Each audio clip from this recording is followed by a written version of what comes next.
25 अक्टूबर 2023 को मैंने हिंदू में एक आर्टिकल पढ़ा जिसका टाइटल था man gets DDA flat after 26 years after allotment. 26 साल तो उन्होंने वो लिया जब अलॉटमेंट होने के बाद और पोजीशन मिलने तक का सफ़र था, जबकि एक्चुअल देखें तो ये 42 साल का पीरियड था। क्योंकि जिस स्कीम के तहत ये फ्लैट को अलॉट किया गया था उसका रजिस्ट्रेशन 1979 में एक स्कीम आई थी, न्यू पैटर्न रेजिडेंशियल स्कीम, उसके तहत उस व्यक्ति ने कराया था। और अगर हम 1979 के जो रजिस्ट्रेशन है वो 1980 में उसने कराया था उस स्कीम के तहत, तो पूरे पीरियड को देखें तो ऑलमोस्ट 42 ईयर्स होता है। इसी न्यूज़ को वर्डिक्टम जो लॉ जर्नल है उसने हेडलाइन में ये लिखा कि डीडीए ने अपनी एप्लीकेशन को पूरा नहीं किया, इसलिए दिल्ली हाई कोर्ट ने उसे डायरेक्ट किया है पोजीशन हैंड ओवर करने को उसके बेटे को, अलॉटी के बेटे को 27 साल पुराने केस में। मुझे ये जब मैं पढ़ रहा था तो मेरे पास अच्छा खासा काम डीडीए का ही है, डीडीए से रिलेटेड ही है, तो मैं देखता हूँ कि ये एक नहीं ज़्यादातर केसेस में डीडीए अपने ऑब्लिगेशंस को पूरा नहीं करती, जिसकी वजह से छोटी छोटी चीज़ों को लेकर रजिस्ट्रेंट को अदालत जाना पड़ता है। जिस केस का जिक्र मैं कर रहा हूँ और जिस न्यूज़ का जिक्र कर रहा हूँ उसमें थानकैचन करके एक व्यक्ति थे जो 1980 में रजिस्ट्रेशन कराते हैं फ्लैट को लेकर, एक LIG फ्लैट को लेकर, और वो फ्लैट उनको अलॉट होता है जुलाई 1996 में, और उसमें उनसे 2,97,000 रुपया मांगा जाता है, जिसमें से वो उस डिमांड को के 2,24,000 को जमा कर देते हैं, लेकिन उनको पोजीशन नहीं दिया जाता है, जबकि ये फ्लैट का अलॉटमेंट हायर परचेज बेसिस पर हुआ था, जिसमें ये होता है कि पहला इंस्टॉलमेंट आने के बाद ही अलॉटी इंटाइटल हो जाता है पोजीशन लेने को। पोजीशन नहीं मिला उनको और 2003 में उनकी डेथ हो गई, 2015 में उनकी वाइफ की भी डेथ हो गई, तो उनका जो इकलौता वारिस बचा उनका बेटा विल्स जॉन, वो उस लड़ाई को फिर आगे ले जाता है। 2015 में जाकर वो एक RTI अप्लाई करता है, जिससे उसे पता चलता है कि उसके फ्लैट को कैंसिल कर दिया गया है। फिर 2016 में वो रिट फाइल करता है। RTI में एक चीज़ और भी बताया जाता है उसे कि भाई उसका फाइल जो DDA के पास है वो ट्रेसेबल नहीं है। हाई कोर्ट ने इन सारी चीज़ों को लेकर कंसीडर किया। जिस केस का मैं जिक्र कर रहा हूँ उसका रिट पिटीशन नंबर है 11025/2016 और केस का नाम है Wills John versus Delhi development authority.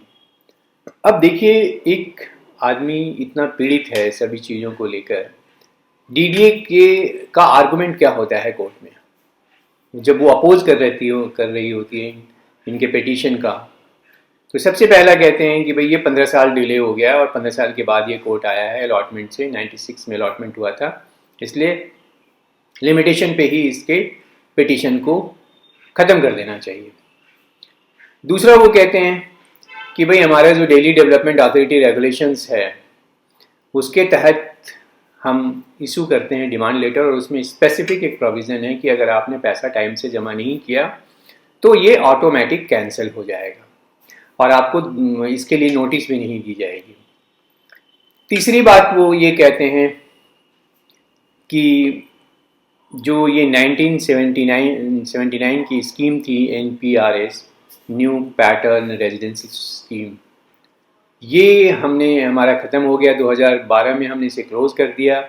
हमने इसका एडवर्टीज़मेंट भी दिया था जबकि हम इसे क्लोज़ कर रहे हैं, और ये 2012 के इमीडिएट बाद नहीं आए, इसलिए इनका कोई राइट नहीं बनता अलॉटमेंट का। ये इन पॉइंट्स पे DDA अपोज करती है, जबकि जो जॉन होते हैं उनके एडवोकेट का ये कहना होता है कि भाई देखो, एक तो हमने सब्सटेंशियल पेमेंट दिया हुआ है और इनके खुद के प्रोविजंस के अनुसार ये हायर परचेज पे दिया गया था, तो जिसमें ये पहला इंस्टॉलमेंट लेने के बाद ही इनको पोजीशन दे देना चाहिए था, हम पोजीशन इनसे मांगते रहे और ये पोजीशन दिए नहीं। फिर वो 36 एक रेगुलेशन 36 डीडीए रेगुलेशन का है, उस पर वो उसके उनके एडवोकेट रिलाई करते हैं और कहते हैं कि जो ये पोजीशन हायर परचेज में फर्स्ट इंस्टॉलमेंट के बाद या जो भी पहला डिमांड किया गया पेमेंट का उसके बाद ही डीडीए को पोजीशन दे देना चाहिए। दूसरी बात ये कहते हैं कि भाई ये रेगुलेशन 51 के अनुसार ही भाई हम तो हायर परचेज पे ले रहे थे तो हमारी स्टेटस तो टेनेंसी की थी, टेनेंट की थी। जब तक हम सारे इंस्टॉलमेंट नहीं दे रहे तब तक ये ऑनरशिप नहीं आती, तो इनको पोजीशन देने में दिक्कत क्या था। डीडी ने जो पोजीशन विथहेल्ड किया वो इलीगल था, अनलॉफुल था, इसलिए जो डिमांड है पोजीशन का इसके द्वारा पिटिशन के द्वारा वो सही है और ये बात भी सही है।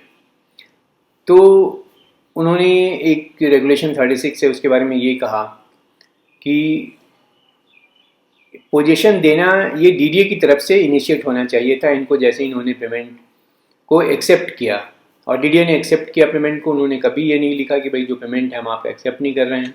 ये पेमेंट लेकर 36 पिछले 15-16 साल से बैठे हुए हैं, कोई कम्युनिकेशन नहीं किया। इवन कि ये कह रहे हैं कि कैंसिल हो गया। जब कैंसिल की बात करते हैं तो कोई ना कोई शो कॉज नोटिस होना चाहिए, कोई कैंसिलेशन नोटिस होना चाहिए, इनके अपने रिकॉर्ड में कैंसिलेशन की प्रोसीडिंग होनी चाहिए, तो वो कुछ नहीं है, वो को दिया ही नहीं है उन्होंने।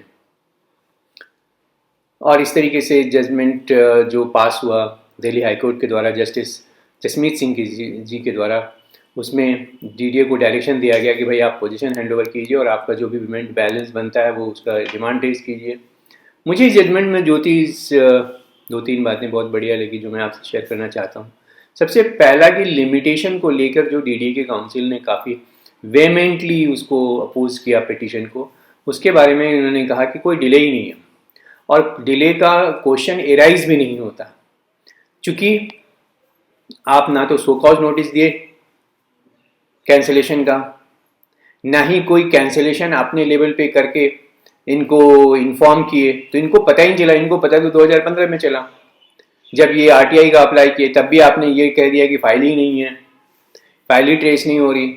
तो ये गलती आपके पार्ट पे थी कि आपने जो इन्फॉर्म करना चाहिए था वो इन्फॉर्म नहीं किया, तो डिले जो है वो आपका बनता ही नहीं है।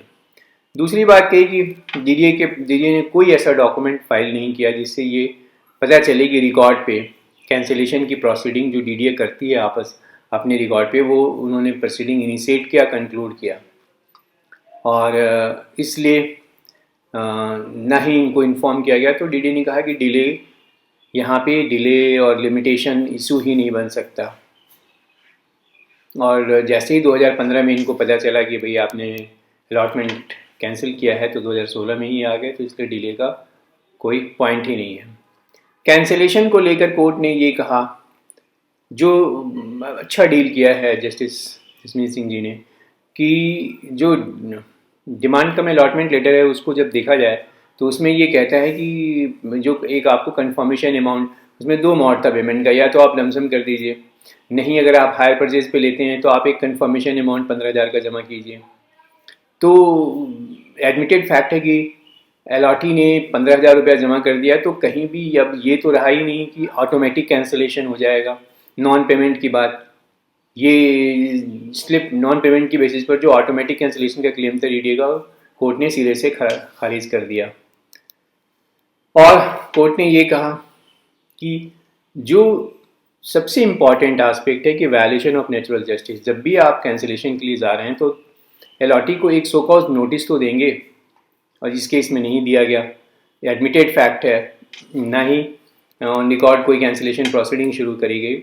यहाँ पे हाई कोर्ट ने अपने ही कोऑर्डिनेट बेंच के 2 जजमेंट्स का जिक्र किया और रिलाई किया और ये कहा कि जो केस है, जो अगर कैंसिलेशन है वो उसको सेटिसाइड किया, गलत था, और पोजीशन देने की बात की।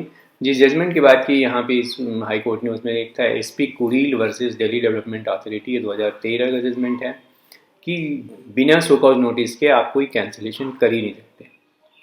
दूसरा जो जजमेंट पे रिलाई किया वो है अमरजीत सिंह वर्सेस डीडीए, ये 2014 का जजमेंट है। उसमें कहा कि जब तक आपके पास और एड्रेसेस हैं, जितने भी एड्रेसेस ऑन रिकॉर्ड हैं, उनमें किसी न किसी एक पर आप सर्विस कराइए, जो कि डीडीए ने यहाँ पे कोई नोटिस किसी भी एड्रेस पे नहीं भेजा था। तो जो डीडीए की वर्किंग है, हालांकि ये स्टैट्यूटरी ऑर्गेनाइजेशन है और दिल्ली में लैंड ओनिंग एजेंसी है, लैंड डेवलपिंग एजेंसी है, लेकिन जिस तरीके से काम किया इस पर्टिकुलर केस में, वो देख के लगता है कि there are so many things which need to be improved here. इनकी वर्किंग में इम्प्रूवमेंट की ज़रूरत है। और 42 साल के बाद उस व्यक्ति को, रजिस्ट्रेशन के 42 साल के बाद, वो तो नहीं रहा लेकिन उसके बेटे को फ्लैट मिला, अल्टीमेटली जस्टिस हुआ।